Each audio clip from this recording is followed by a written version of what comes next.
அல்லேலூயா. நீங்க எதெல்லாம் பெறலன்னு நினைக்கிறீங்களோ அதை இன்னையில இருந்து பார்ப்பீங்க. அல்லேலூயா. நம் ஆண்டவர் உயிரோடு இருக்கிறார். அல்லேலூயா. பிராக்டிக்கலா பார்ப்பீங்க. அல்லேலூயா. அதனால இனிமே புலம்பல் பாடலாம் என்ன செய்யக்கூடாது, பாடக்கூடாது. பாட மாட்டீங்கல்ல? இப்ப வாசிங்க அப்போஸ்தலர் 1ஆம் அதிகாரம் 8ஆம் வசனத்தை வாசிப்போமாக. பரிசுத்த ஆவி உங்களிடத்தில் வரும்போது நீங்கள் பலனடைந்து எருசலேமிலும் யூதேயா முழுவதிலும்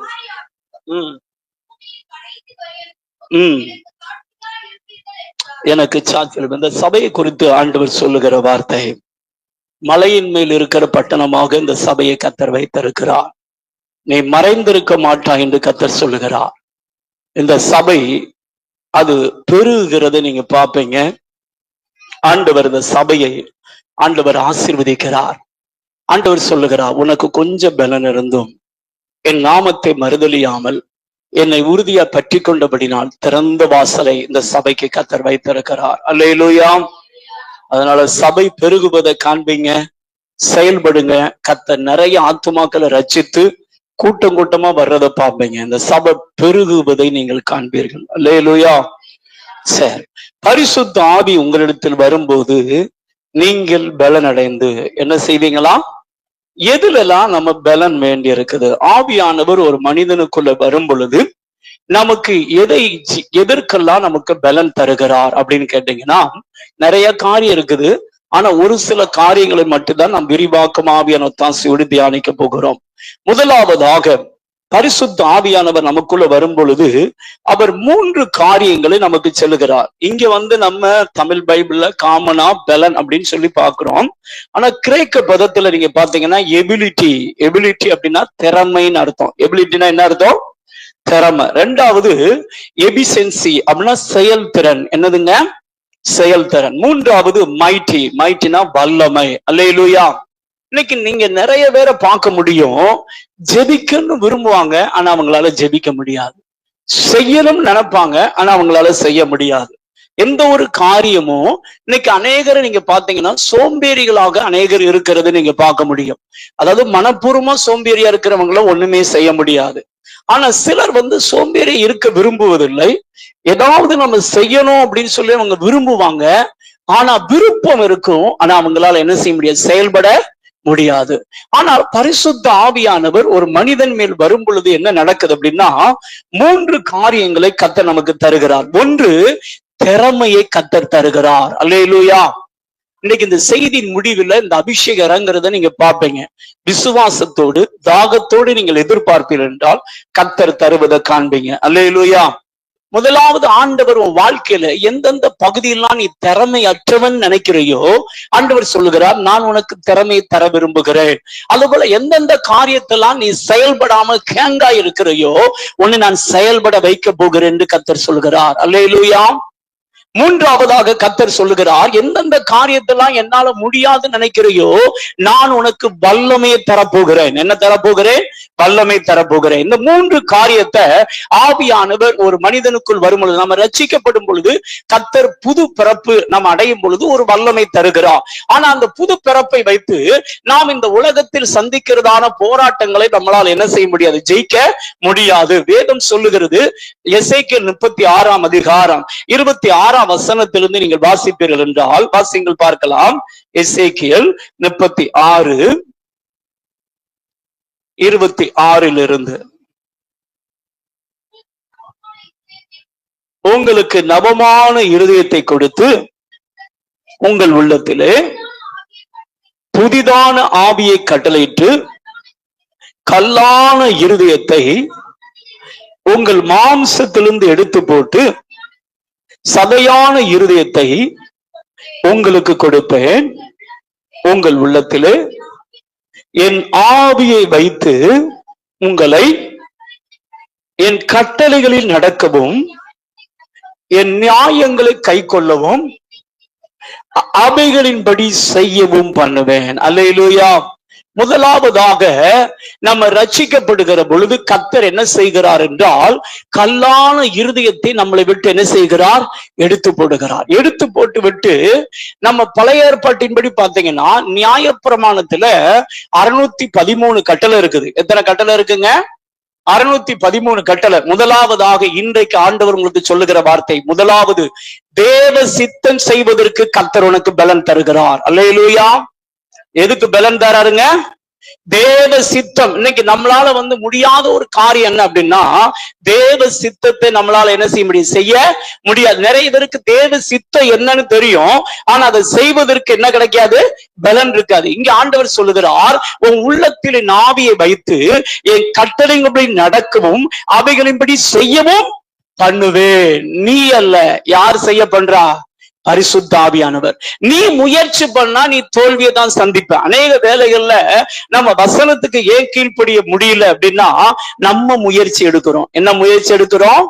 முயற்சியை நீ எடுத்தேன்னா ஒண்ணுமே நடக்காது. முதல்ல விசுவாசம், இரண்டாவதுதான் கீழ்ப்படிதல். அல்லேலூயா. முதல்ல என்ன வேணுங்க? விசுவாசம். ரெண்டாவது என்ன வேணுங்க? கீழ்ப்படிதல். ஆனா இன்னைக்கு முதல்ல மக்கள் என்ன எதிர்பார்க்கானா, கீழ்ப்படிதல், அதுக்கு பிறகு விசுவாசம் அப்படின்னு நினைக்கிறான். அது ஒரு நாள் நடக்க போறதே இல்லை. முதல்ல நீங்க என்ன விசுவாசிக்கணும் அப்படின்னா, எனக்கு இந்த திறமை இல்லை, உண்மைதான். எனக்கு இதன்படி செய்ய முடியாது, உண்மைதான். என்னால் இந்த வசனத்துக்கு கீழ்ப்படிய முடியாது, உண்மைதான். ஆனால் நான் விரும்புகிறேன் ஏசப்பா, நம்முடைய வசனத்தின்படி வாழ என்ன செய்கிறேன்? விரும்புகிறேன். அதற்கு எனக்கு பரிசுத்த ஆவியினுடைய வல்லமை எனக்கு தாரும், திறமை எனக்கு தாரும், செயல்படக்கூடிய கிருபை எனக்கு தாரும்னு சொல்லி எந்த மனிதன் விசுவாசத்தோடு ஜெபம் பண்ணி தேவனுடைய கிருபை கேட்கிறானோ, பரிசுத்தனுடைய நிறைவை கேட்கிறானோ, அவனுக்கு கர்த்தர் அந்த பலனை தருகிறார். அல்லேலூயா. இதனாலதான் சொல்லப்பட்டிருக்கு, உங்க கிரியினால் உண்டானது அல்ல. எதனால் உண்டானதல்ல?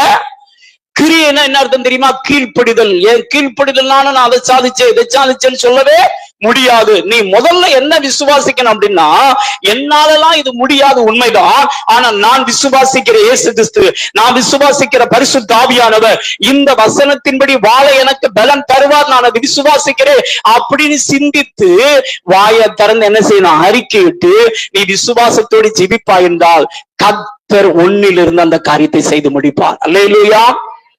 அவர் செய்ய நீ அனுமதிக்கணும். அவர் செய்ய நீ என்ன செய்யணும்? பழைய ஏற்பாட்டுல பாத்தீங்கன்னா இச்சியாது இருப்பான்னு கர்த்தர் சொன்னார். ஆனா இச்சியாம இருக்க பலன்லாம் அவங்களுக்கு கிடையாது. நிறைய பேர்ல நம்ம தடுமாறுறதுக்கு காரணம் என்ன தெரியுமா? நம்மளா வசனத்துக்கு கீழ்ப்படி ட்ரை பண்றோம், ஆனா அது ஒரு நாள் நடக்கவே நடக்காது. சகரியா எழுதின தீர்க்க தரிசன புஸ்தகம் 4ஆம் அதிகாரம் 6ஆம் வசனத்திலிருந்து 10ஆம் வசனம் வரை வாசிங்கள், பார்க்கலாம். சகரியா 4ஆம் அதிகாரம் 6ஆம் வசனத்திலிருந்து.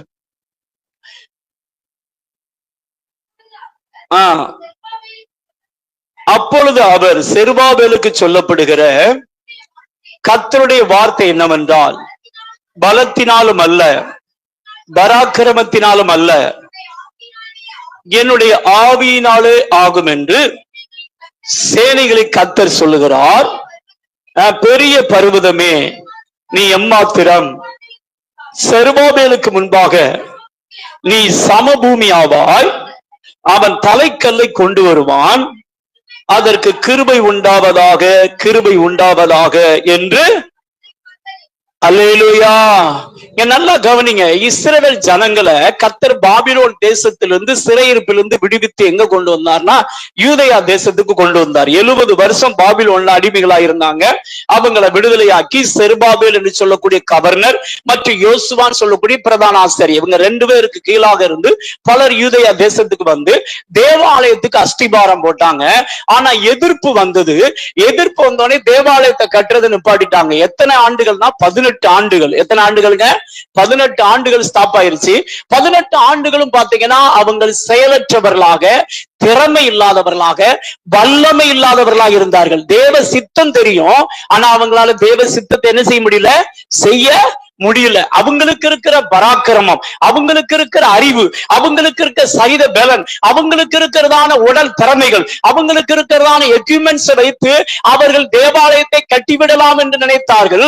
ஆனால் அதை வைத்து அவர்களால் என்ன செய்ய முடியவில்லை, கட்ட முடியவில்லை. ஒரு சின்ன எதிர்ப்பு தான் அவங்களை கேண்டாயிருச்சு. அது அவங்களுக்கு எப்படி இருந்ததுன்னா பெரிய பர்வதம் போல இருந்தது. நிறைய வேளைகள்ல நம்முடைய வாழ்க்கையில, நம்ம ஆவிக்குரிய வாழ்க்கையில முன்னேறும் பொழுது சில பிரச்சனைகள், சில பாவங்கள், சில பிசாசின் போராட்டங்கள், சில காரியங்கள் நம்முடைய வாழ்க்கையில பெரிய பர்வதம் போல் நிற்கும். இதெல்லாம் நம்ம எப்படி ஜெயிக்க போறோம்? நம்முடைய வாழ்க்கையில, தனிப்பட்ட வாழ்க்கையில சில குறிப்பிட்ட ரகசிய பாவங்கள், சில குறிப்பிட்ட சிந்தனைகள், இதை நம்ம ஜெயிக்க முடியாம அப்படியே தடுமாறி கொண்டிருப்போம். தேவ சித்தம் செய்ய வேண்டும் என்ற ஆசை ஒரு பக்கம் இருக்கும், ஆனால் தேவ சித்தம் செய்வதோ நம்மளால் முடியாத ஒரு காரியம் போல இருக்கு. இது போலதான் இஸ்ரவேல் ஜனங்களுக்கு நடந்துச்சு.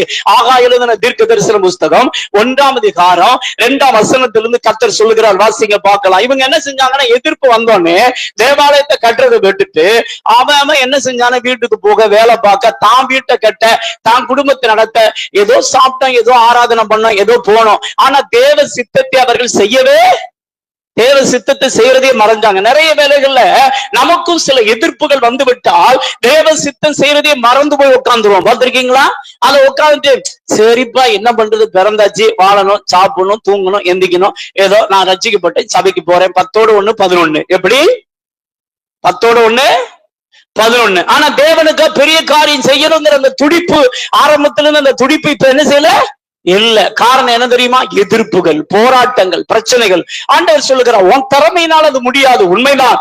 ஆனால் உங்கள் வழிகளை சிந்தித்து பாருங்கள் அப்படின்னு ஆண்டவர் சொல்றார். எதை சிந்திச்சு பார்க்கணுமா? நல்லா கவனிக்கணும். நல்ல காரியங்களை சிந்திக்கணும், கெட்ட காரியத்தை சிந்திக்க கூடாது. புரியுதா? முந்தினவைகளை சிந்திக்க வேண்டாம், பூர்வமானவைகளை சிந்திக்க வேண்டாம் அப்படின்னு ஆண்டவர் சொல்றார். முந்தினவைகளை நினைக்க கூடாது அப்படிங்கிறாரு. ஆனா சில காரியத்தை நம்ம சிந்திக்கணும்னு கர்த்தர் சொல்றாரு. நல்லா கவனிக்கணும். ஏன் ஆண்டவர் சிந்திக்க சொல்றாரு? சிந்திக்கும் போதுதான் கிருபை இறங்கும். அல்லேலூயா. உன் சிந்தனை, உன் வார்த்தை மாறாத பட்சத்துல நீ தேவனிடத்திலிருந்து எதையும் பெற்றுக்கொள்ள முடியாது, நீ தேவனுக்கா பயன்படவும் முடியாது. நோட் பண்ணிக்கோங்க. உன் சிந்தனை, உன் வார்த்தை மாறாத பட்சத்துல நீ தேவனிடத்திலிருந்து எதையும் பெற்றுக்கொள்ள முடியாது, தேவன் உன்னை பயன்படுத்தவும் முடியாது. இன்னைக்கு அநேகர் சிந்தனை, அவங்களுடைய வார்த்தைகள் எல்லாம் எதிர்மறையான சிந்தனைகளாகவே இருக்கிறது. அதனால அவங்க கிருபை இழந்து போறாங்க, ஆவியானுடைய வல்லமை இழந்து போறாங்க. அவங்க வாழ்க்கையிலும் கர்த்தர் ஒண்ணும் செய்ய முடியல, அவங்களை கொண்டும் கர்த்தர் ஒண்ணு என்ன செய்ய முடியல. நல்லா கவனிக்கணும் தேவ பிள்ளையே, உன் சிந்தை, உன் வார்த்தை மாறணும். இப்ப கர்த்தர் உன்னை நிரப்பணும் அப்படின்னா, இப்ப ஆண்டவர் உன்னை எப்படி பார்ப்பார் அப்படின்னா, உன் சிந்தையை தான் பார்ப்பாரு.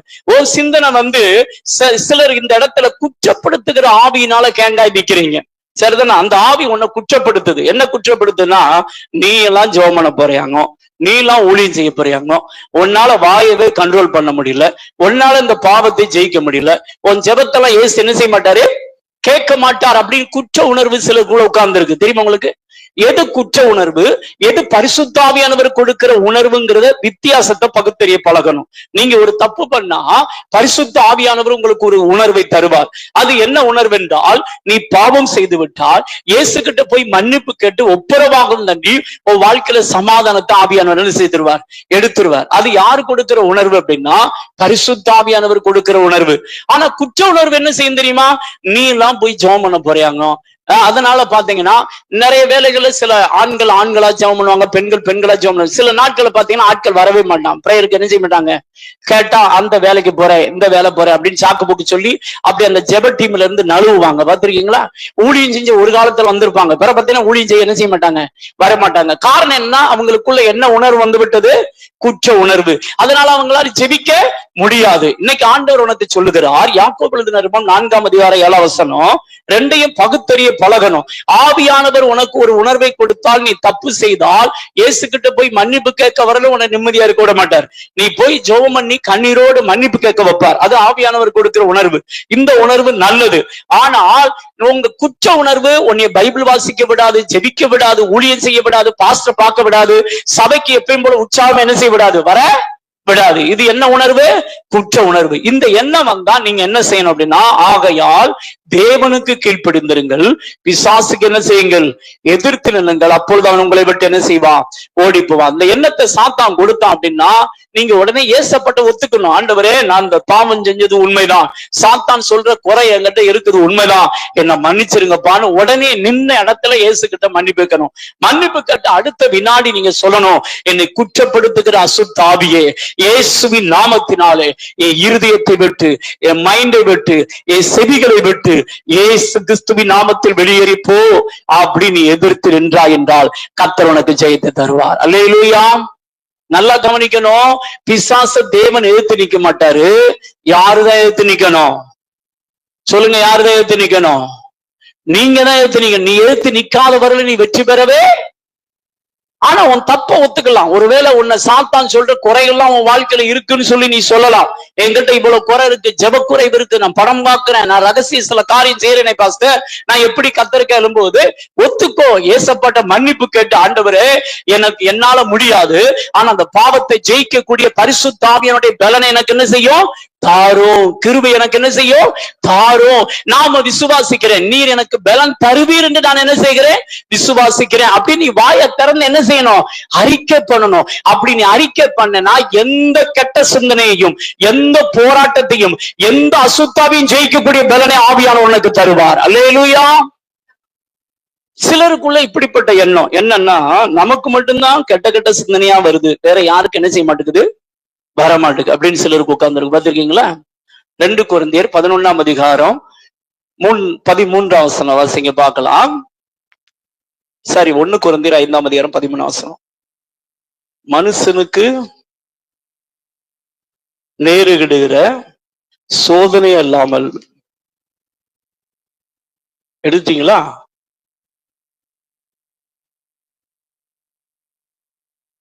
ஒன்று கொரிந்தியர் இல்ல, 2 கொரிந்தியர்.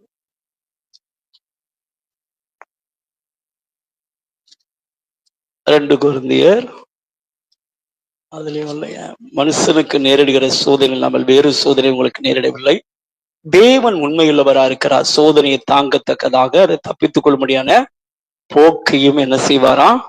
உண்டாக்குவார்னு போட்டிருக்கு. 1 கொரிந்தியர் 10ஆம் அதிகாரம் 13ஆம் வசனம். மனுஷனுக்கு நேரிடுகிற சோதனை இல்லாமல் வேறு சோதனை உங்களுக்கு என்ன செய்யல? நேரல. நல்லா கவனிக்கணும். நீங்க ஊழியத்துக்கு போறீங்க, நீங்க ஜெபிக்க போறீங்க அப்படின்னா உங்களுக்கு சோதனையே வராது அப்படின்லாம் அர்த்தம் கிடையாது. நீங்க சோதிக்கப்படுறது உங்க சிந்தனையில தான் சோதிக்கப்படுவீங்க. எதுலதான் சோதிக்கப்படுவீங்க? எதுலதான் சோதிக்கப்படுவீங்க? நீங்க ஜெயம் பெற வேண்டிய இடமும் சிந்தனை தான், நீங்க சோதிக்கப்படுற இடமும் இதுதான், சிந்தனை தான். சிந்தனை குறித்து ரொம்ப கவனமா இருக்கணும். சொல்றது புரியுதா? ஒரு குண்டக்க மண்டக்க கெட்ட சிந்தனை வருது அப்படின்னா அதை கொஞ்சம் அசை போட்டுறக்கூடாது. என்ன போட்டுறக்கூடாது? என்ன போட்டுறக்கூடாது சொல்லுங்க? அசை போட்டுறக்கூடாது. அசை போட்டாதான் பிரச்சனை. சரிதானே? இவ ரொம்ப அழகா இருக்கா, இவ ரொம்ப அழகா இருக்கான், நைட்டு டூயிட் பாடலாம் அப்படின்னு செஞ்சுன்னா நைட்டு டூயிட் பாடுற மாதிரி தான் கனவு என்ன செய்யும்?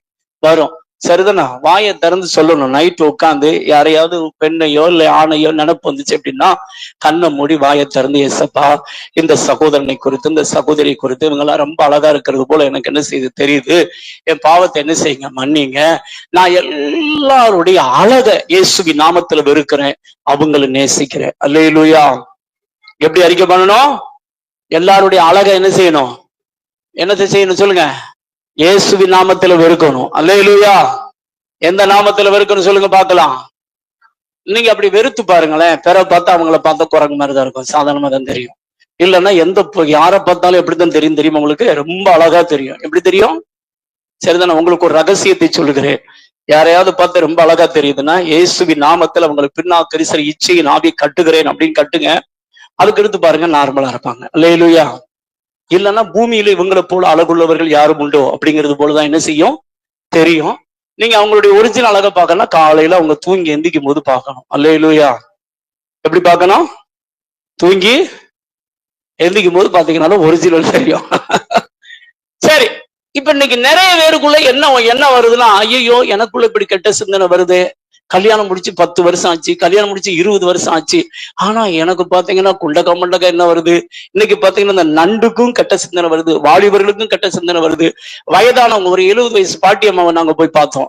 அந்த அம்மா பாத்தீங்கன்னா குற்ற உணர்வுல உட்கார்ந்து இருந்தது. அந்த அம்மா ரசிக்கப்பட்டிருக்கு, அபிஷேகம் பட்டிருக்குது. அது பாத்தீங்கன்னா கெட்ட சிந்தனையா வருது. வெளியே யார்ட்டையும் சொன்னா நம்மள என்ன நினைப்பாங்க, தப்பா நினைப்பாங்க அப்படின்னு சொல்லிட்டு அந்த அம்மா சொல்லாம இருந்துச்சு. ஆனா நாங்க ஜெபிக்க போனபோது என் மனைவிட்டு சொன்னாங்க. அப்பதான் நான் யோசித்தேன், சாத்தான் இன்னைக்கு நிறைய பேருடைய வாழ்க்கையில தனிமையில உட்கார்ந்து இருக்கும் போது குறிப்பிட்ட கெட்ட சிந்தனைகளை அக்னி ஆஸ்திரங்களா என்ன செய்கிறான், ஏவிக்கொண்டே இருக்கிறான். இந்த எண்ணங்கள் இது மனிதனுக்கு வர்ற சோதனை தான். என்ன சோதனைங்க? இந்த வசனத்தை நல்ல மனப்பாடம் பண்ணி வச்சுக்கணும். அல்லேலூயா. இந்த வசனத்தை என்ன செய்யணும், மனப்பாடம் பண்ணி என்ன செய்யணும், வச்சுக்கணும். எனக்கு எல்லாம் பாத்தீங்கன்னா ஒரு நாள் சாத்தான் வந்து இப்படிப்பட்ட ஒரு எண்ணத்தை என்கிட்ட கொடுத்தான். என்ன எண்ணத்தை கொடுத்தான் அப்படின்னா, தேவனால் எல்லாம் கூடும். பைபிள்ல போட்டிருக்கா இல்லையா? பைபிள்ல போட்டிருக்கு. இப்ப சாத்தான் வந்து சொன்னா, ஏய் தேவனால் எல்லாம் கூடுன்னு போட்டிருக்குல்ல, இப்ப நான் உன்னை பார்த்து ஒரு கேள்வி கேட்கிறேன், அதை சொல்லு அப்படின்னா. என்ன கேள்வி அப்படின்னு அவன் சொன்னா, நீ பிறந்து இத்தனை வருஷம் ஆச்சு, நீ பிறக்கவே இல்லைன்னு இயேசுவால மாத்த முடியுமா அப்படின்னு கேட்டான். சொல்றது புரியுதா? நீ பிறந்து இத்தனை வருஷம் என்ன செஞ்சு போச்சு, ஆகி போச்சு, நீ பிறக்கவே சொல்லி இயேசுவால மாத்த முடியும், பைபிள்ல சொல்லப்பட்டிருக்குல்ல, சொல்லு அப்படின்னா. எனக்கு பாத்தீங்கன்னா ஒரே குழப்பமாயி போச்சு. 3 நாள் பாத்தீங்கன்னா ஒரே குழப்பம். நான் ஆவியானவர்கிட்ட கேட்டேன், பரிசுத்த ஆவியானவரே நான் என்னதான் பண்றது, இப்படிப்பட்ட குழப்பத்தை கொண்டு வந்து போயிட்டானே, என்ன செய்யறது அப்படின்னு. அப்ப ஆவியானவர் சொன்னாரு, டே நீ சாத்தானை பார்த்து பேசு அப்படின்னாரு. யாரை பார்த்து பேசு? சாத்தானே, பைபிள்ல வந்து வெள்ளை காக்கா பறக்குதுன்னு அது என்னது, ஒருவேளை அது என் மூளைக்கு என்ன செய்யாம இருக்கலாம், புரியாம இருக்கலாம். தேவனால் எல்லாம் கூடும் என்றால் அது கூடத்தான் செய்யும் ஒழிய அது என்னுடைய சிந்தைக்கு அப்பாற்பட்டதா இருக்கலாம். கர்த்தரால முடியும்னா முடியும் தான். இயேசுவின் நாமத்தில் போ பிசாசேன்னு பாருங்க. அன்னையோட அந்த குற்ற உணர்வு, அந்த கெட்ட சிந்தனை எல்லாம் என்ன செஞ்சு போச்சு, ஓடி போச்சு. அல்லேலூயா. அது மாதிரி உனக்குள்ள ஒரு கெட்ட சிந்தனையை கொண்டு வருவான். நீ வாயை தரன்னு சொல்லிட்டே பிசாசே, மனுஷனுக்கு வர்ற சோதனை தான் எனக்கு என்ன செஞ்சிருக்குது, வந்திருக்குது. யாருக்கு வந்து சோதனை, என்ன சோதனை வருது? மனுஷனுக்கு வர சோதனை தான் உங்களுக்கு வரும். நீங்க ஒண்ணும் பெருசா ஐயோ இப்படி எல்லாம் சிந்திச்சிட்டோம்னா நம்ம படுபாவி அப்படின்லாம் என்ன செய்யாதீங்க. அப்படி ஒரு சோதனை வர்றது நீ மனுஷன்னு அர்த்தம். அல்லேலூயா.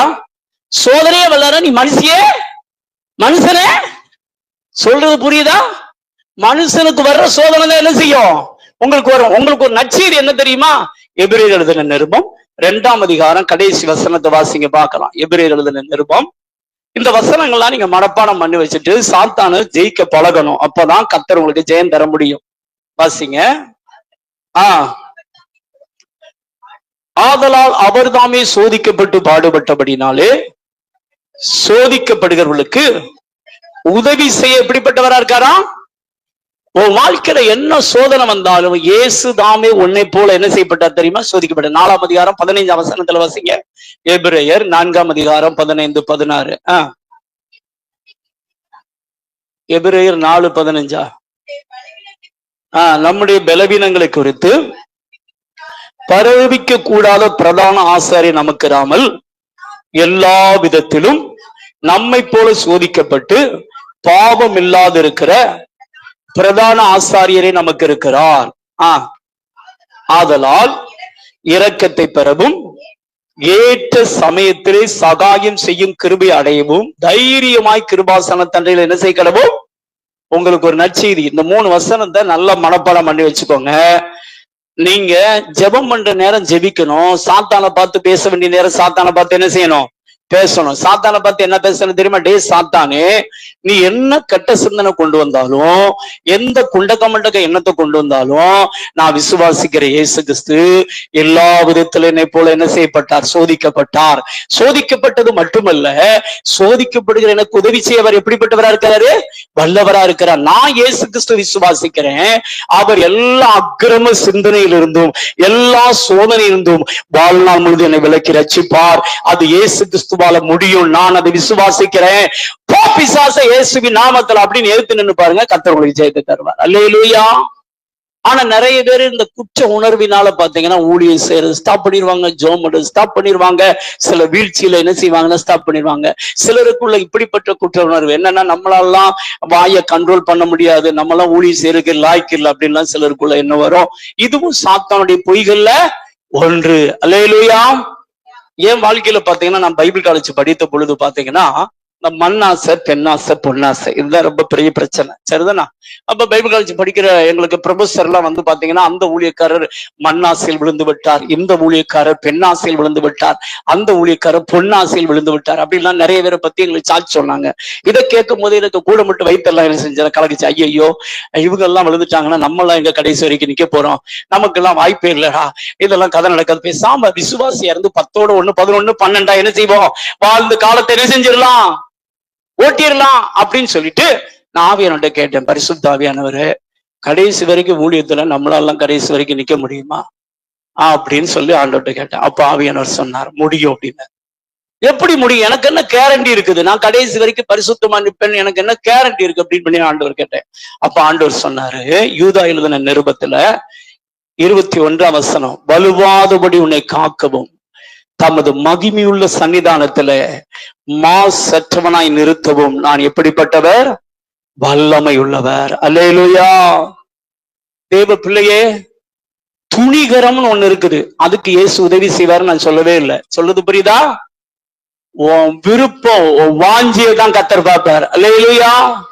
நீ மனப்பூர்வமா பரிசுத்தமா வாழணும், மனப்பூர்வமா தேவனுக்கு கீழ்ப்படின்னு நீ சிந்தித்து நீ உண்மையா இயேசுவை நோக்கி கூப்பிட்டேன்னா உன்னை கடைசி வரைக்கும் நிலைநிறுத்த இயேசு எப்படிப்பட்டவர், வல்லமை உள்ளவர். அல்லேலூயா. இதெல்லாம் நீங்க சாத்தானை பார்த்து என்ன செய்யணும், பேசணும். பேசினாதான் நீங்க கெட்ட சிந்தனை ஜெயிக்கவே முடியும். அது மாதிரி யாரையாவது திரும்ப திரும்ப முகம் வருதா, வாயை திறந்து தனிமையில போய் அந்த மூஞ்சி இயேசுவின் நாமத்துல வெறுக்கிறேன்னு சொல்லுங்க. அந்த மூஞ்சி என்ன செய்யறேன் சொல்லுங்க, என்ன செய்யறேன், வெறுக்கணும். அல்லேலூயா. வெறுத்தாதான் என்ன செய்ய முடியும், ஜெயிக்கவே முடியும். வெறுத்துருங்க, குற்ற உணர்வை நீங்க ஜெயிச்சிடலாம், கர்த்தருடைய ஆசீர்வாதம். சரிங்க, கவனிங்க. இஸ்ரவேல் ஜனங்கள் பாத்தீங்கன்னா 18 ஆண்டுகள் தேவாலயத்தை கட்ட முடியல. ஆண்டவர் சொன்னார், பலத்தினாலும் அல்ல, பராக்கிரமத்தினாலும் அல்ல, என்னுடைய ஆவியினால் என்ன செய்யும் ஆகும். பரிசுத்த ஆவியானவர் திரும்ப செருபாபேலை யோசுவாவை நிரப்பினார், அவனோடு கூட ஒரு டீம் மக்களை எழுப்பினார். ஆவியானவர் அதை செய்து முடிக்கக்கூடிய பலனை தந்தார், அவர்கள் தேவாலயத்தை கட்டி முடித்தார்கள். அல்லேலூயா. தேவ பிள்ளையை இன்றைக்கு ஆண்டவர் உனக்கு சொல்ற வார்த்தை என்ன தெரியுமா, தேவ சித்தத்தை செய்யக்கூடிய பலனை கர்த்தர் உனக்கு தர விரும்புகிறார். அல்லேலூயா. ஆனா நீ விரும்பி கேட்கணும், அதற்கு அவன் தலைக்கல்லை கொண்டு வருவான். கிருபை உண்டாவதாக, கிருபை உண்டாவதாக என்று என்ன செய்வார்களாக, ஆர்ப்பரிப்பார்களாக அப்படின்னு போட்டிருக்கு. அப்படின்னா என்ன அர்த்தம்னா, கிருபை கேட்கணும். என்ன கேட்கணுங்க, அது கிருபையின் ஆவியானவர். அவர் எப்படிப்பட்ட ஆவியானவர், கிருபையின் ஆவியானவர். ஆண்டவரே, என்னால இதை செய்ய முடியல, இதை செய்யக்கூடிய திறனை, இதை செயல்படக்கூடிய கிருபைய அப்பா, ஆற்றலை எனக்கு தாங்க, வல்லமை எனக்கு தாங்க, அந்த கிருபைக்காக உமக்கு ஸ்தோத்திரம் அப்படின்னு நீ நல்லா கர்த்தரை மகிமைப்படுத்தும் பொழுது கர்த்தர் உன்னில் நற்கிரியை தொடங்கினவர் அது இயேசு கிறிஸ்துவின் நாள் முடிவு பரியந்தம் நடத்தி வந்து நிலை நிறுத்துவார். கைகளை தட்டி கர்த்தரை மகிமைப்படுத்த பார்க்கலாம். அல்லேலூயா. ஆண்டவர் முதலாவது பரிசுத்த ஆவியா உங்களிடத்துல வரும் பொழுது என்ன நடக்குது அப்படின்னா, உன்னை கொண்டு தேவ சித்தம் என்ன செய்யணுமோ அதை அவர் செய்து முடிப்பார். பேதுருவை கர்த்தர் ஊழியத்துக்கு அழைத்திருந்தார். எல்லாத்தையும் சொல்றதுக்கு எனக்கு நேரம் இல்லை, அதனால சாட்டனா போறேன். பேதுருவை கர்த்தர் ஊழியத்துக்கு அழைத்திருந்தார். ஆனா பேதுரு வாழ்க்கையில ரொம்ப பலவீனம். என்ன இருக்குது, பலவீனம். என்ன பலவீனம், முதல்ல இயேசு கடல்ல நடந்து வந்தாரு. அதை பார்த்தோன்னே பேதுருக்கு ஒரு ஆசை, நான் இயேசுவோடு கூட என்ன செய்ய வேண்டும், நடக்க வேண்டும். நீரே ஆனால் கடலில் நடந்து வர எனக்கு என்ன செய்யும், உதவி செய்யணும். உடனே இயேசு நடந்து வாப்பா அப்படின்னாரு. ஆனா நடந்து வந்தான் பாருங்க, அவன் சிந்தனை மண்டலம் சாத்தானுக்கு தெரியும்.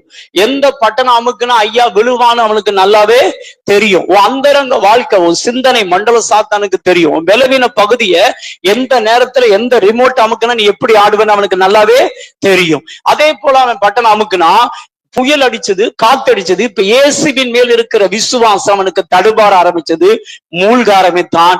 ஆண்டவரே நீ ரட்சியும் அப்படின்னு சொன்னா, அற்ப விசுவாசியை ஏன் சந்தேகப்பட்டா என்று கர்த்தர் தூக்கி விட்டார் முதல்ல.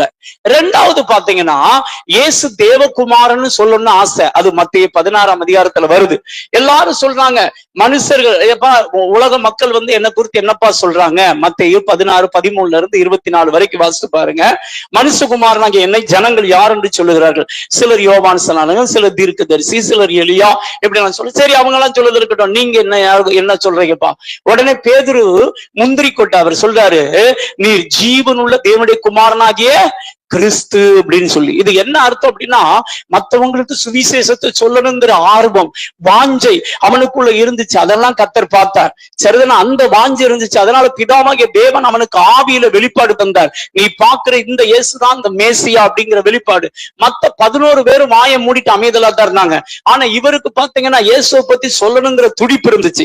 சாத்தான் பார்த்தான், இவனை ரொம்ப விட்டோம்னா இயேசுவை பத்தி மத்தவனுக்கு சொல்லுவான் போல தெரியுதுன்னு சொல்லிட்டு அடுத்து கொஞ்ச நேரத்துல அவன் மனது மண்டலத்துல தாக்குதல் நடத்தினான். அப்பதான் இயேசு சொல்றார், அப்பாலே போ சாத்தானே, நீ தேவனுக்கேற்றவை சிந்தியாமல் மனுஷனுக்கேற்றவை என்ன செய்கிறார் சிந்திக்கிற. நீங்களும் கூட்டத்துக்கு வரும்போது பரிசுத்த ஆவியினால ஆவியில நிரப்பப்படுவீங்க.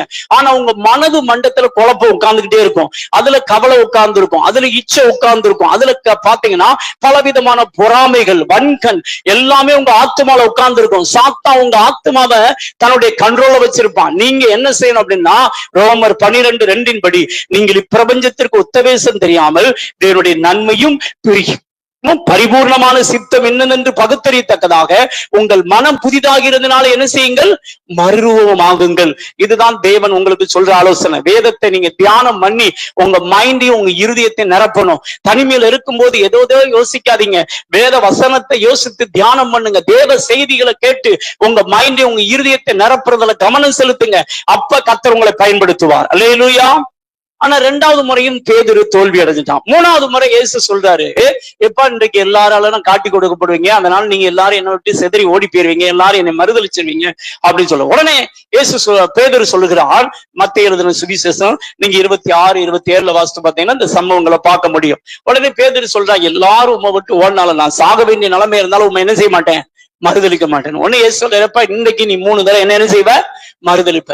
பேதுருக்கு பாருங்க நல்ல எண்ணம். முதலாவது இயேசுவோடு நடக்க வேண்டும் என்ற எண்ணம், 2வது இயேசுதான் மேசியாங்கிற சொல்ல வேண்டும் என்ற எண்ணம், 3வது இயேசுவுக்கு சாக வேண்டும் என்ற நல்ல எண்ணம் தான்.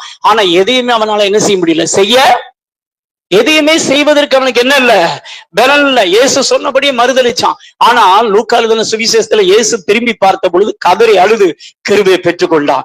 பிறகு இயேசு கிறிஸ்து சொன்னார், பரிசுத்த ஆவி உங்களிடத்தில் வரும்போது நீங்கள் பலனடைந்து, இதுவரைக்கும் சாட்சி இல்லாத வாழ்க்கை வாழ்ந்தப்பா, பரிசுத்த ஆவியன் வரும்போது நீ எனக்கு சாட்சியா வாழ்வன்னு கர்த்தர் சொன்னார். அது போல பரிசுத்தாவியை பெறுவதற்கு முன்பு பேதுருடைய வாழ்க்கையெல்லாம் ஒரே தடுமாற்றம். ஆனா என்றைக்கு பரிசுத்தாவியின் அபிஷேகம் பெற்றானோ அன்றைக்கு அவன் சொல்லுகிறான், ஜீவாதிபதியை நீங்கள் என்ன செய்தீர்கள், கொலை செய்தீர்கள். அதற்கு நாங்கள் எப்படி இருக்கோம், அப்போஸ்தலர் 3:14 ஜீவாதிபதியை நீங்கள் கொலை செய்தீர்கள், அதற்கு நாங்கள் எப்படிப்பட்டவர்களா இருக்கிறோம், சாட்சிகளா இருக்கிறோம் சொல்லி தைரியமா நின்னது மாத்திரமல்ல, சரித்திரம் சொல்லுகிறது பேதுருவை தலையிலாக சிலுவையில் என்ன செஞ்சானா அரைஞ்சி, அவனும் இயேசுவை போல என்ன செஞ்சான சிலுவையில் அறையப்பட்டு கொல்லப்பட்டான். அல்லேலூயா. இந்த வல்லமை எப்படி கிடைச்சதுன்னு நினைக்கீங்க, இந்த பவரை யார் கொடுத்ததுன்னு நினைக்கீங்க, பரிசுத்த ஆவியினுடைய அபிஷேகம். அல்லேலூயா. இன்னைக்கு ஆண்டவரை பார்த்து சொல்லுகிறார், உன் வாழ்க்கையில எந்தெந்த காரியத்தெல்லாம் நீ தடுமாறி கொண்டு இருக்கிறாயோ, இன்றைக்கு நீ விசுவாசத்தோடு நீ ஜெபத்துல கேட்பாய் என்றால், இன்றைக்கு தேவன் உன்னை பரிசுத்த ஆவியினால் நிரப்பி உன் பலவீனங்கள்ல கர்த்தருடைய அபிஷேகம் இறங்கி உன்னை சாட்சியாக கர்த்தர் நிறுத்துவார். அல்லேலூயா. தேவன் உனக்கு பரிசுத்தாவியின் வல்லமை தருவதின் நோக்கம், நீ முதலாவது தேவ சித்தத்தை செய்ய வேண்டும். 2வது உன் பலவீனங்கள்ல ரோமர் 8:26-27 நீங்க வாசித்து பாருங்க. அந்தபடி ஆவியானவர் நம்முடைய பலவீனங்களை நமக்கு உதவி செய்கிறார். நாம் ஏற்றபடி வேலைக்கொள்ள வேண்டியது இன்னதென்று அறியாதிருக்கிற வாக்கு கடங்காத பெருமூச்சோடு நமக்கு என்ன செய்கிறார், வேண்டுதல் செய்கிறார். இன்னைக்கு ஆண்டவர் சொல்லுகிறார், நீ உண்மையாக என்னை விசுவாசித்து உன் வாழ்க்கையில எந்தெந்த பகுதியெல்லாம் பலவீனம் என்று நினைக்கிறாயோ, ஆண்டவரே என் பலவீன பகுதிகள் உங்களுடைய பரிசு அபிஷேகம் இறங்கட்டும், அந்த கிருபையினால் என்னை நிரப்ப நீ கேட்பாய் என்றால் கர்த்தர் உன்னை சாட்சியாக நிறுத்துவார். அல்லேலூயா. 3வதாக பரிசுத்த ஆவியானவர் நமக்குள் வரும் பொழுது என்ன நடக்குது அப்படின்னா, சாத்தானை ஜெயிப்பதற்கு கர்த்தர் பலன் தருகிறார். எதுக்கு பலன் தர்றாருங்க, எதுக்கு நமக்கு பலன் வேணுங்க? வேதம் சொல்லுகிறது, எபேசியர் நிருபம் 6:10-18 வரை வாசித்து பாருங்கள்.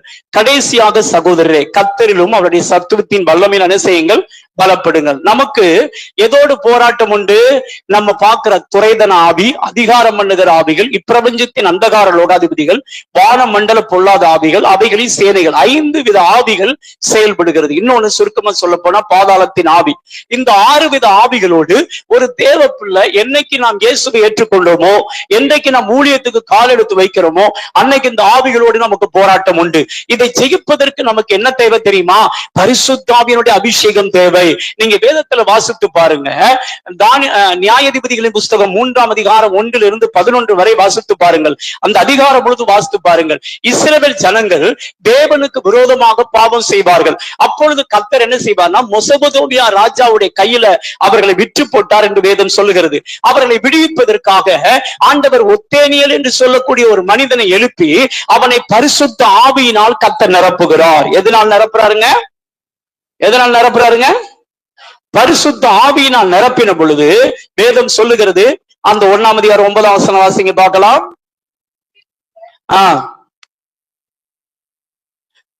3ஆம் அதிகாரம் 9ஆம் வசனம்.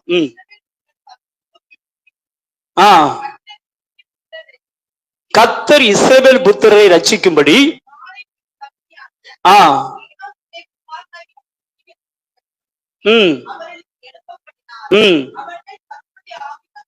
அவன் மேல் கர்த்தருடைய ஆவி வந்ததினால் அவன் இஸ்ரவேலை நியாயம் விசாரித்து யுத்தம் பண்ண என்ன செய்தான்? புறப்பட்டான். அல்லேலூயா. பரிசுத்த ஆவியானவர் நமக்குள் வரும் பொழுது நடக்கிற 3வது ஒரு சம்பவம் என்னன்னா, சாத்தானை ஜெயிப்பதற்கு, சாத்தானோடு போராடி மேற்கொள்வதற்குரிய வல்லமையை பலனை கர்த்தர் தருகிறார். இன்றைக்கு நிறைய இடங்களை நீங்க பாத்தீங்கன்னா பில்லிசூனி ஆவிகள் நிறையவருடைய வாழ்க்கையில போராடுறதை நீங்க பார்க்க முடியும். மந்திரவாதத்தின் ஆவிகள் போராடுறதை பார்க்க முடியும். நிறைய பேர் இன்னைக்கு மனநலம் பாதிக்கப்பட்டவர்களா இருக்கிறாங்க. இப்படிப்பட்ட ஆவிகளை ஜெயிக்க வேண்டுமானால் நமக்கு விசேஷித்த கர்த்தருடைய அபிஷேகம் வேணும். அந்த அபிஷேகத்துக்கு நாம் உபவாசம் பண்ணி ஜெபிக்க வேண்டியது ரொம்ப ரொம்ப அவசியமானது. என்ன செய்யணுங்க? இந்த ஜாதி பிசாசு உபவாசத்தினாலும் ஜெபத்தினாலும் என்று வேற எந்த விதத்துல என்ன செய்யாது? புறப்பட்டு போது. நீ உபவாசம் பண்ணி ஜெபிக்கிற பொழுது பரிசுத்த ஆவியான உங்களை பலப்படுத்தி இந்த ஆவிகளை ஜெயிக்க கர்த்தர் பலன் தருவார். பழைய ஏற்பாட்டுல மாம்சத்தோடு ரத்தத்தோடு யுத்தம், புதிய ஏற்பாட்டுல மாம்சத்தோடு ரத்தத்தோடு யுத்தம் அல்ல, காணக்கூடாத அசுத்தாவிகளோடு யுத்தம். அல்லேலூயா. பழைய ஏற்பாட்டு காலத்துல ஆவியானவர் ஒவ்வொரு தேவ மனிதன் மேலே ஒத்தனியின் மேல் வந்தபோது, ஏகோத்து மேல் வந்தபோது, கிதியோன் மேல் வந்த பொழுது ஆவியானவர் அவர்கள் மேல் இறங்கின பொழுது அவர்கள் யுத்தம் செய்ய புறப்பட்டார்கள். அதுவரைக்கும் அவங்க பாத்தீங்கன்னா பயந்தவர்களாக இருந்தார்கள். அவர்கள் சுபாவத்துல பயந்தவர்கள். ஆனால் அவர்களால் எதையும் செய்ய முடியாது. ஆனா ஆவியானவர் இறங்கின பொழுது எதிரிகளை ஜெயிக்கக்கூடிய பலன் உள்ளவர்களாக கர்த்தர் மாற்றி மிகப்பெரிய ஜெயத்தை தந்தார். அல்லேலூயா. அதுலயும் நம்ம குறிப்பா கவனிக்க வேண்டியது என்ன அப்படின்னா, தலைமை பிசாசை ஜெயிச்சுட்டா இந்த குட்டி பிசாசுல ஈஸியா ஓடி போயிரும், தேசம் ரட்சிக்கப்பட்டோம். அல்லேலூயா.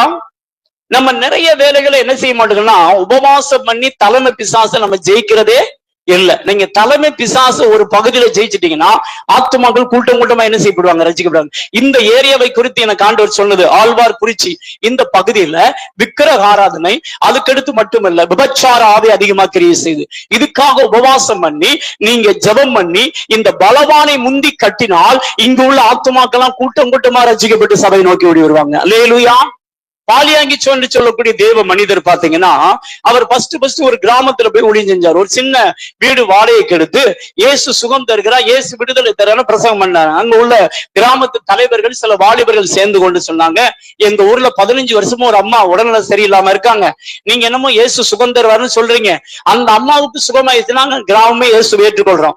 ஆனா அந்த அம்மா சுகமாகல அப்படின்னா உமக்கு 1 மாசம் டைம் தர்றேன், இந்த கிராமத்தை விட்டு உங்களை அடிச்சு துரத்துவோம் அப்படின்ட்டாங்க. இவருக்கு பயம் போச்சு. ஐயோ அப்படியா, சரி ரைட், நீங்க 1 மாசம் டைம் தந்தீங்களா, கண்டிப்பா நான் ஜெபம் பண்றேன். அந்த அம்மா போய் பார்த்தாரு, 15 வருஷம் படுத்த படுக்கல கிடக்குது. அது ஜெபம் பண்ணி பாக்குற ஒண்ணு சுகமாகிற மாதிரி தெரியல. இவருக்கு ரொம்ப வேதனையாயி போச்சு. கடைசியில 21 நாள் பாஸ்டிங் போட்டாரு. எத்தனை நாள் பாஸ்டிங் போட்டாரு? கரெக்டா அந்த 21 நாள் முடியும் போது அவங்க சொன்ன டேட் 30ஆம் தேதி முடியுது.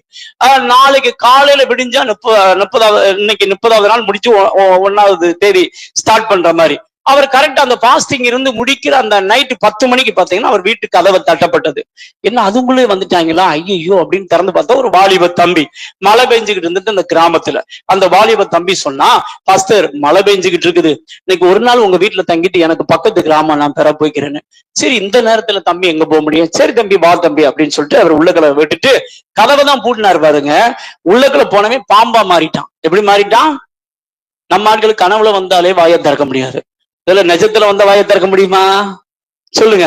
நெசத்துக்கு பாம்பு வந்து பாத்தீங்கன்னா கீழே இருந்து மேல வரைக்கும் தூக்கி இப்படி மீங்கிடு. ஒன்னு இன்னைக்கு கொல்லாம விட மாட்டேன், 15 வருஷமா நான் தானே அந்த கிராமத்தையே அவளை படுத்து வச்சிருக்கிறேன், நீ என்ன துரத்திருவியோ அப்படி இப்படின்னு அது பேசுது. இவருக்கு வாயில இருந்து என்ன வரமாட்டேங்குது? வார்த்தை. நம்ம ஆட்களா இருந்தா எப்பயும் உயிரை விட்டுருப்பாங்க. நான் அவரா இருக்க போய் உயிரை விட்டு அவருக்கு வார்த்தை வரல. ஆனா ஆவியான உள்ள இருந்து சொல்றாரு, இயேசுவின் நாமத்துல போன்னு சொல்லு அப்படின்னு என்ன செய்யறாரு சொல்றாரு. கிட்டத்தட்ட 2 மணி நேரமா ஃபைட் நடக்குது. எவ்வளவு நேரம் ஃபைட் நடக்குது? 2 மணி நேரமா. 10ல இருந்து 12 மணி வரைக்கும் பாத்தீங்கன்னா, அது 12வது மணி ஆகும்போது எப்படியோ தைரியத்தை வர வச்சு ஆவியானவர் கொடுத்த பலத்தினால பிசாசு அப்படின்னா பாருங்க, டக்குன்னு என்ன செஞ்சிருச்சுன்னா விட்டுருச்சு. பிசாசு போயிருச்சு, காணாம போயிருச்சு. அப்பாடா அப்படின்னு மூச்சு விட்டாரு பாருங்க. பலபடிக்கு கதவு தட்ட சவுண்டு. என்ன அதுங்களையும் வந்துட்டாங்களா அப்படின்னு சொல்லி பார்த்தா கிராமமே வந்துகிட்டு இருக்குது. அதே போல என்ன செஞ்சுக்கிட்டு இருக்குது? கிராமமே வந்துகிட்டு இருக்குது. ஐயோ இன்னைக்கு நம்மளுக்கு பெண்ட என்றாங்களா அப்படின்னு நினைச்சுக்கிட்டு இருக்கும்போது அந்த 15 வருஷமா படுத்து கிடந்த அம்மா முதலாவதாக ஓடி வந்தது, இயேசு என்னை சுகமாக்கினார்னு சொல்லி. ஹல்லேலூயா. உடனே இவர் கேட்டாரு, கிராமமே வந்து சொல்லுது, நீங்க ஜோம் பண்ணீங்க, இந்த மகளுக்கு என்ன செஞ்சிருச்சு? சுகமாயிருச்சு. அந்த அம்மாட்ட கேட்கற, என்னம்மா நடந்துச்சு? அதான் பாஸ்டர், நீங்க எங்க வீட்டுல வந்து 10 மணில இருந்து 12 மணி வரைக்கும் பாத்தீங்கன்னா நேர் முழங்கால் போட்டு ஜோம் பண்ணீங்க. நீங்க ஜோம் பண்ணிக்கிடும் போது பாத்தீங்கன்னா ஒரு சர்ப்பத்தின் ஆவி என்ன விட்டு என்ன செஞ்சு வெளியே போச்சு அப்படின்னு. இவர் எங்க முழங்கால் அங்கீகாரம் போட்டு ஜோம் பண்ணு, இவருக்கு என்ன செய்யல, இவர் இங்கே உட்காந்துருக்காரு. ஆனா அங்க தெரியுது அந்த அம்மாவுக்கும் முழங்கால் போட்டு நீங்க ஜோம் பண்ணு. அந்த அசுத்தாவி போச்சு பாருங்க. அந்த கிராமமே இயேசுவை ஏற்றுக்கொண்டு ரட்சிக்கப்பட்டது. அல்லேலூயா. தேவ பிள்ளை, இன்னைக்கு இங்க வந்திருக்கிற ஒவ்வொருவரையும் பார்த்து கர்த்தர் சொல்லுகிறார், நான் உன்னை வல்லமை நான் நிரப்பி கிராமங்களுக்குள்ள அனுப்ப போகிறேன். நீ கிராமத்தில் இருக்கிற அசுத்தாவிகளை நீ உத்தரவாதம் பண்ணி துரத்துவாய் என்றால் நான் கூட்டம் கூட்டமாக ஆத்துமாக்களை ரட்சித்து கொண்டு வந்து நிரப்புவேன் என்று கர்த்தர் சொல்லுகிறார். அல்லேலூயா. எத்தனை பேர் நீங்க போற கிராமத்துக்கு உபவாசம் பண்ணி ஜெபம் பண்ணுவீங்க? உபவாசம் பண்ணி ஜெபிக்கணும். குறைந்தபட்சம் 3 நாட்களாக அல்லும் பகலும் தேவ சமூகத்தில் உபவாசம் பண்ணி இந்த கிராமத்துள்ள ஆத்துமாக்களை ரட்சியும் ஆண்டவரே, இந்த கிராமத்துல என்னென்ன ஆவி கிரியை செய்து அதை வெளிப்படுத்துங்க அப்படின்னு சொல்லி அதை கண்டுபிடித்து மத்தேயு எழுதின சுவிசேஷம் 18ஆம் அதிகாரம் 18ஆம் வசனம், மத்தேயு எழுதின சுவிசேஷம் 12ஆம் அதிகாரம் 28 29 படி 3 காரியங்களை செய்யணும். முதலாவதாக, நீங்கள் சாத்தானை ஜெயிக்க வேண்டுமானால் கட்டி ஜெபிக்க வேண்டும். என்ன செய்யணுங்க? கட்டி ஜெபிக்கணும். இப்ப இந்த ஊர்ல கிரியை செய்கிற பலவான, இப்ப நம்ம பிராக்டிக்கலா பார்க்க போறோம். இப்ப இந்த ஜபத்தின் முடிவுல இந்த ஊர்ல உள்ள பலவான நம்ம எல்லாரும் சபையா சேர்ந்து கட்ட போறோம். என்ன செய்ய போறோம்? கட்ட போறோம். என்ன நடக்குதுன்னு நீங்க பார்க்க போறீங்க. சரிதான், நான் பிராக்டிக்கலா பார்க்க போறோம். என்ன அபிஷேகம் இறங்குது, என்ன டெலிவரன்ஸ் ஆகுது அப்படிங்கறத நீங்க இப்ப பிராக்டிக்கலா பார்க்க போறீங்க. ஓகே, அல்லேலூயா. முதலாவதாக பலவான முந்தி கட்டணும். இந்த கிராமத்துல என்னென்ன அசுத்தாவி கிரியை செய்து, முதலாவது துரைத்தனம் பண்ணுகிற ஆவி, 2வது அதிகாரம் பண்ணுகிற ஆவி, 3வது இப்பிரபஞ்சத்தின் அந்தகார லோகாதிபதி, 4வது வானமண்டல பொல்லாத ஆவி, 5வது அவைகளின் சேனைகள், 6வது பாதாளத்தின் ஆவி. இவைகளை இயேசுவின் நாமத்துல கட்டுறோம். இந்த அசுத்தாவிகள் இந்த ஜனங்களை கட்டி வைத்திருக்கிற கட்டுகளை அவிழ்க்கிறோம். 3வது, இந்த அசுத்தாவி இந்த ஜனங்களை விட்டு, இந்த கிராமத்தை விட்டு, இந்த எல்லைகளை விட்டு இயேசுவின் நாமத்தில் வெளியேறி போ அப்படின்னு நீங்க கமாண்ட் கொடுத்தீங்கன்னா அந்த தேசம் ரட்சிக்கப்படுவதை நீங்க பார்க்க முடியும். அல்லேலூயா. அந்த அசுத்தாவியை மேற்கொள்வதற்கு தான் பரிசுத்த ஆவியானவர் உங்கள் மேல் இறங்கி வர விரும்புகிறார். வேதம் சொல்லுகிறது, ஏசாயா எழுதின தீர்க்கதரிசன புஸ்தகம் 59ஆம் அதிகாரம் 19ஆம் வசனம், வெள்ளம் போல் சத்துரு வரும் பொழுது கர்த்தருடைய ஆவியானவர் அவனுக்கு விரோதமா என்ன செய்வாராம்? கொடியேற்றுவார். அதை இவ்விதமாய் மொழிபெயர்க்கலாம். வெள்ளம் போல் சத்துரு வரும்போது கர்த்தருடைய ஆவியானவர் அவனை பறந்தோட செய்வார். அல்லேலூயா. ஒரு வேத பண்டிதர் சொல்கிறார், இப்படி மொழிபெயர்க்கலாம் அப்படின்னு சொல்லி. வெள்ளம் போல் சத்துரு வரும்போது என்ன செய்வார்? அவனை பறந்தோடு செய்வார். அல்லேலூயா. உபவாச ஜெபம் ரொம்ப ரொம்ப முக்கியமானது. உங்க வீட்டுல யாராவது ரட்சிக்கப்படாம இருக்காங்களா? குடிப்பழக்கத்துல இருக்காங்களா? விபச்சாரத்துல இருக்காங்களா? மாதத்துல 3 நாள் உபவாசம் பண்ணி தேவ சமூகத்துல கண்ணீரோடு நீ ஜெபம் பண்ணு. பரிசுத்தாவியில் நிரம்பி ஜெபம் பண்ணு. அந்நிய பாஷையில ஜெபம் பண்ணு. ஆவியானவர் அவனுக்குள் இருக்கிற குடிப்பழக்கத்தின் ஆவி, விபச்சார ஆவி, இறுதி கடினத்தன்மையின் ஆவியை வெளியேற்றுவா. நீ ஜெயத்தை பெற்றுக் கொள்வ. அல்லேலூயா. இன்னைக்கு சபைகள் செய்ய வேண்டிய ஒரு காரியம், 3 நாளாவது குறைந்தபட்சம் தனிப்பட்ட விதத்தை, நான் சொல்றது சபையா உபவாசம் பண்றீங்க நல்லது, உன் தனிப்பட்ட விதத்துல உபவாசம் பண்ணு. வாரத்துல ஒரு நாளாவது முழு வேலை பாஸ்டிங் இருக்கணும். 3 வேலை பாஸ்டிங் இருக்கணும். 3 வேலைன்னா ஒரு நாள் சாப்பிடவே கூடாது. அல்லேலூயா. எஸ்தர் ராஜாத்தி 3 நாள் தண்ணியும் குடிக்கல, அவ என்ன செய்யல? சாப்பிடவும் செய்யல. நீங்க ஒரு நாளைக்கு தண்ணியும் குடிக்காதீங்க, என்ன செய்யாதீங்க? சாப்பிடவும் செய்யாதீங்க. ஃபுல் பாஸ்டிங் போட்டு தேவ சமூகத்துல காத்திருந்து ஆவியில நிரம்பி அந்நிய பாஷையில ஜெபம் பண்ணுங்க. நீங்கள் சாத்தானை ஜெயிப்பீர்கள். அல்லேலூயா. உங்களுக்கு ஒரு நற்செய்தியை சொல்லட்டுமா? இன்னைக்கு ஊழியத்துல சைன் பண்றவங்க எல்லாம் நீங்க பாத்தீங்கன்னா தனிப்பட்ட விதத்துல 21 நாள் பாஸ்டிங் போட்டு ஸ்டார்ட் பண்ணவங்க. இயேசுவை நீங்க கவனித்து பாருங்க. இயேசு கிறிஸ்து 40 நாள் பாஸ்டிங் இருந்தா. 40 நாள் பாஸ்டிங் இருந்த போது இந்த உலகத்தின் அதிபதி இயேசு ஜெயித்தார். அல்லேலூயா. பாஸ்டிங் பிரேயர் ரொம்ப அவசியம். ஆவியானவர் அவரை பலப்படுத்தினார். இயேசு கிறிஸ்து பரிசுத்த ஆவியினால் நிரப்பப்பட்டிருந்தார். அதே வேளை அவர் உபவாசம் பண்ணி ஜெபித்த பொழுது ஆவியானவர் அந்த பலவானை ஜெயிப்பதற்கு பலன் தந்தார். மோசே அதுபோல 40 நாள் பாஸ்டிங் இருந்து ஜெபம் பண்ணாரு. எஸ்தர் ராஜாத்தி 3 நாள் பாஸ்டிங் இருந்து ஜெபம் பண்ணா. தானியேல் 21 நாள் பாஸ்டிங் இருந்து ஜெபம் பண்ணாங்க. ஜெபம் பண்ணும் போதுதான் பெர்சியா ராஜ்யத்தின் அதிபதி விழுந்ததை நாம் பார்க்க முடியும். அல்லேலூயா. உன் தனிப்பட்ட வாழ்க்கையில பாஸ்டிங் போட்டுனா ஆவியானுடைய பலனை நீ பெற்றுக்கொள்வா. ஆவியானுடைய பலனை பெற்றுக்கொண்டால் மந்திரவாத பில்லிசுனி ஆவிகளை ஜெயிக்க கர்த்தர் பலன் தருவார். அல்லேலூயா. நம்ம தேசம் முழுவதும் அதனாலதான் கட்டப்பட்டிருக்கு. இன்னைக்கு ஆண்டவர் உங்களை பார்த்து சொல்லுகிறார், நீ ஜெபிப்பா என்றால் நான் உனக்கு ஜெயத்தை தருவேன் என்று கர்த்தர் சொல்கிறார். அல்லேலூயா.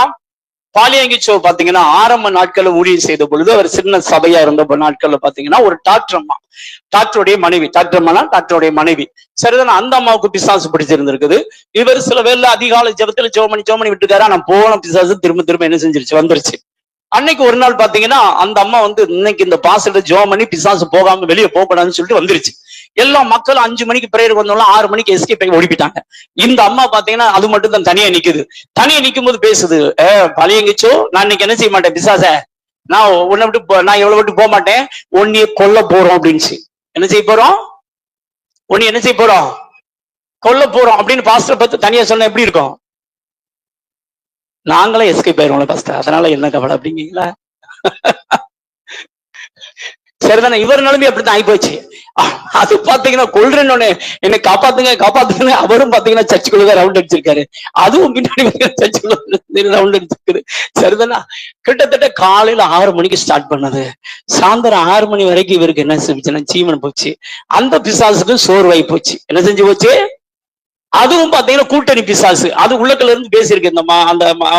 அந்த டாக்டர் மனைவி உள்ளத்துல இருந்து பேசியிருக்குது. அது பேசுறதுன்னு அம்மாவும் கேட்டிருக்குது. அது முடிஞ்ச பிறகுதான் சொல்லிச்சு, பிசாசு பேசிச்சான், நம்ம இவங்கிட்ட இவனை கொன்றுலாம்னு நினைச்சோம், ஆனா இவன் அடிக்கடி இயேசுவை கூப்பிடுறான் நம்மளால ஒண்ணு என்ன செய்ய முடியல, பண்ண முடியல. ஆனா நம்மளை துரத்த முடியக்கூடிய பவர் அவங்ககிட்ட இருக்குது. ஆனா அவன் தெரியாம என்ன செஞ்சுக்கிட்டு இருக்கான், உட்காந்துக்கிட்டு இருக்கான். நம்மளும் டயர்ட் ஆயிட்டோம். அப்படிங்கும் போது இவர் கிட்டத்தட்ட சாயந்தரம் 6 மணி ஆன உடனே ஆண்டவர்ட்ட கண்ணீரோட என்ன செஞ்சாராம், பரிசுத்த ஆவியானவரே தயவு செய்து எனக்கு என்ன செய்யுங்க, பலனை தாங்கன்னு. அந்த நேரம் ஒரு வல்லமை, பரிசுத்தனுடைய அபிஷேகம் பயங்கரமா இறங்கி இருக்குது. இறங்கின அடுத்த வினாடி சொல்லியிருக்காரு, பிசாசை மேல விட்டு என்ன செய்ய போன்னு. அத்தனை பிசாசு வெளியே போயிருச்சு. போனதுனால என்ன பாஸ்டர் லாபம் அப்படின்னு கேட்டீங்கன்னா, அவங்க இந்த மனைவி இருக்காங்களே, டாக்டர் மனைவி, இவங்க மட்டும்தான் சபைக்கு வருவாங்க. அவங்க கணவனார் பயங்கரமான விதண்டாவாது, இயேசுவே அவர் நம்ப மாட்டாரு. ஆனா அவர் பாத்தீங்கன்னா ரட்சிக்கப்பட்டார், குடும்பமா சபைக்கு வர்றாங்க. அல்லேலூயா. வேதம் சொல்லுகிறது, மத்தேயு 12:28 நான் தேவனுடைய ஆவியினாலே பிசாசுகளை துரத்துகிற அப்படின்னா தேவனுடைய ராஜ்யம் உங்களிடத்தில் வந்திருக்கிறது. நல்லா கவனிக்கணும். நீங்க உபவாசம் பண்ணி ஒவ்வொரு மனிதனுடைய உள்ளத்திலும், ஒவ்வொரு மனிதனுடைய இல்லத்திலும், தெருக்களிலும், தேசங்களில் இருக்கிற அசுத்தாவிய நம்ம முதலாவது கட்டி ஜெபிக்க வேண்டும். கட்டினா மட்டும் விடுதலை கிடைக்குமா? கிடைக்காது. நிறைய பேர் கட்டி ஜெபம் பண்ணுவாங்க. சிலருக்குள்ள இச்சையின் ஆவி கட்டிருக்கும், சிலருக்குள்ள விபச்சார ஆவி, சிலருக்குள்ள குடிப்பழக்கத்தின் ஆவி, சிலருக்குள்ள முரட்டாட்டத்தின் ஆவி. அப்ப அந்த மனிதனுக்கு பின்னாக்கி முரட்டாட்டத்தின் ஆவி இயேசுவின் நாமத்துல கட்டுறேன். இந்த முரட்டாட்டத்தின் ஆவி இவனை கட்டி வைத்திருக்கிற கட்டுகளை இயேசுவின் நாமத்துல கட்டவிழ்க்கிறேன். இந்த முரட்டாட்டத்தின் ஆவி இவனை மட்டும் இயேசுவின் நாமத்துல என்ன செய்ய, வெளியேறி போ அப்படின்னு நீங்க அமான் கொடுத்து பாருங்க, கர்த்தர் அந்த ஆத்துமாவை ரட்சித்துருவார். அல்லேலூயா. உங்க சுத்தி இருக்கிறவங்களுக்கு உபவாசம் பண்ணி ஜெபம் பண்ணி பாருங்க. இன்னைக்கு ஆவியானவர் உங்களுக்கு அந்த பலனை தர விரும்புகிறார். நீங்கள் ஜெயம் கொள்ளுகிறவர்களாக கர்த்தர் இந்த சபையை விட்டு பொழுது உங்களை அனுப்ப விரும்புகிறார். எந்தெந்த காரியத்துல நீ தோல்வி அடைந்தாயோ இப்ப கர்த்தர் அந்த அபிஷேகத்தை தர விரும்புகிறார். எழுந்து நிற்போமா? நிறைய இருக்குது, ஆனா நமக்கு நேரம் இல்லை. நம்ம ஜெபம் பண்ண போகிறோம். ஹல்லேலூயா. கர்த்தர் நல்லவர். இப்ப நம்ம பிராக்டிகலா ஜெபிக்க போகிறோம். கட்டி ஜெபிக்க போறோம், கட்டவிழ்த்து ஜெபிக்க போறோம், துரத்தி ஜெபிக்க போறோம். முதலாவது தேவ சித்தம் செய்ய பலனை நாம் தேவன்கிட்ட கேட்க போறோம். 2வது நம்ம நம்முடைய பலவீனங்கள்ல ஆவியானுடைய வல்லமை இறங்கும்படி கேட்க போகிறோம். 3வது சாத்தானை ஜெயிக்க வல்லமையை தரும்படி நாம் ஜெபிக்க போகிறோம். மியூசிக் வேண்டாம் தம்பி. ஹல்லேலூயா. கர்த்தர் நல்லவர். எல்லாரும் கண்களை மூடி ஏசப்பட்ட வலது கரத்தை உயர்த்தி, ஆண்டவரே நீர் என்னோடு பேசின வார்த்தைகளுக்காக உமக்கு ஸ்தோத்திரம் சொல்லுங்க. வலது கரத்தை உயர்த்தி சொல்லுங்க பார்க்கலாம். தயவுசெய்து சொல்றேன், இந்த ஜெபத்தை அசால்ட்டா எடுக்காதீங்க. இது முடிவுல நீ என்ன நடக்குதுன்னு நீயே உன் கண்ணால பார்க்க போற. சரிதானா? கர்த்தருடைய வல்லமை இறங்கும். தயவுசெய்து பைபிள் எல்லாத்தையும் கொஞ்சம் முடிஞ்சா ஓரமா வச்சிருங்க. சரிதானா? ஆமா, அபிஷேகம் பெறாதவங்க முன்னாடி வேணா வந்துருங்க. சரிதானா? அபிஷேகம் பெற்றவர்கள் பின்னாடி நின்னுங்க, புது அபிஷேகத்தை கர்த்தர் உங்களுக்கு தருவார். சரிதானா? ஆமா. அதனால இந்த நேரம் வந்து வெளியே போறது, ஓடுறது, சின்ன பிள்ளையா இருந்தாலும் கண்ணை மூடி ஜெபிக்கணும். நாங்க சொல்றது உண்மையா சொல்லணும். சரிதானா? யாரும் பிராக் பார்க்க கூடாது தம்பிகளா, யாரும் பிராக் பார்க்க கூடாது. பைபிள் பேக் எல்லாம் கொஞ்சம் ஓரமா ஒதுக்கி வச்சுட்டீங்கன்னா ரொம்ப நல்லது. ஆமா. சிஸ்டர்ஸ் யாராவது கீழே